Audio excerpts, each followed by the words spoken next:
السلام عليكم، معكم يوسف وحش رينو. تمام، دي عربيه رينو كيليو 1200 سي. طبعا النهارده لحد اجازه، احنا نازلين مخصوص عشان نخلص الشغل اللي ورانا واللي علينا. تمام. بركه في عم علي جه والله من الساعه 10 الصبح. فك النهارده في الموتور لوحده، يعني كتر خيره.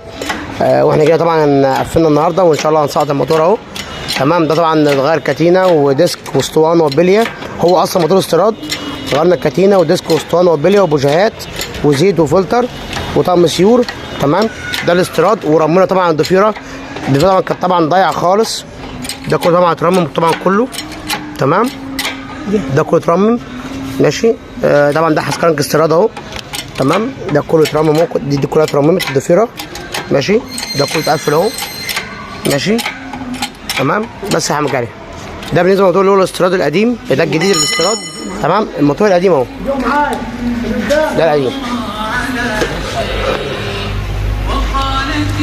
طبعا جايب زيت من كل حته، وكان بيرزع مع صاحبه طبعا. تمام.